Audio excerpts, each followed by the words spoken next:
All right, I'm here. I'm connected to the beta server, and I'm just gonna explain a few things about switches that I think might be a bit confusing, and just sort of clear up a little bit about how they work. So here I have a red receiver, and this pressure plate switch is hooked up to affect red. So the first thing I want to show is that a receiver can affect things that are 2 blocks away as a starting point. So if I put it here, so now this pressure plate is off, and this outline block is off. And the purpose of allowing this gap is so that you can put blocks in between and you can hide your receivers if you really want to. You don't have to. You can just start the blocks here, but you have that option. And you can also do it above. So if you have a block here and then you stick one on top, that'll also work. Now, the other thing I want to mention is that receivers aren't always getting a signal. So in this case, I put the outline block down, but the receiver is not actually sending here that it's off. Within a certain range, these things will automatically sync up, but generally speaking, a receiver only gets information when you actually trigger the switch. And what that means is that as you place more blocks, and I want to talk about this in a second too.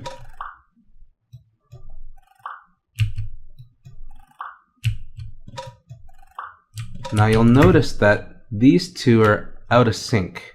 And the reason for this is that this switch is not always sending information here. It only sends information to the receiver when it changes. So if you're a builder and as you're building, things get out of sync like this, it means you have to trigger your switch. You want to see how things are really going to be. It also means that if you have 2 switches, so say I add a second switch here, a different kind, and let's say I set this to red as well. So now this one is off and this one is off. What happens if I turn this one on? So now the blocks have gone on, but we have this conflict between the 2 switches. One is off and the other one is on. So why are they on? Well, they're on because the last signal to come through was from this switch here.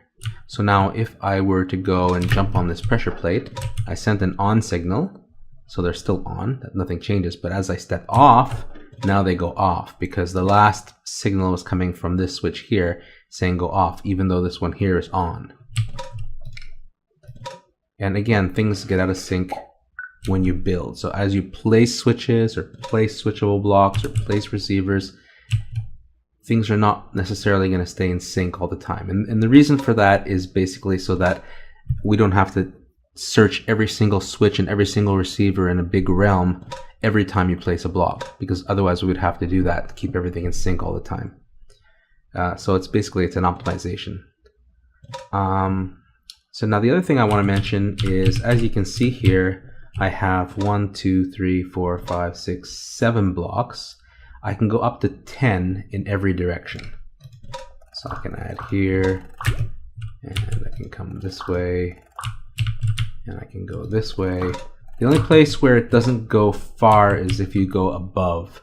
So like when you're going above, I think the limit is just 2 blocks above, and that lets you bury them.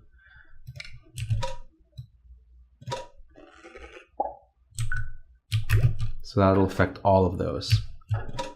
And so if you're building a parkour or something, if you can use only 1 receiver for a set of things that you want to trigger, you're better off just using 1 receiver. The more you use, the slower it gets, and the more chance you have of having a level that has some kind of lag or some problem on a slower machine, etc.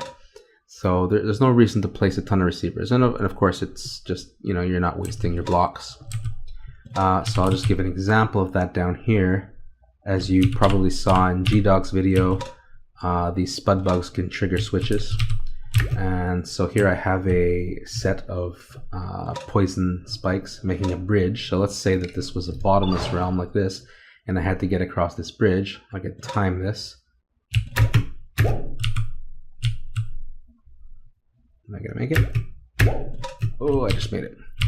Now, the point here is that this setup only uses 2 receivers. There's one blue on this side, and there's one blue on the other, and no more.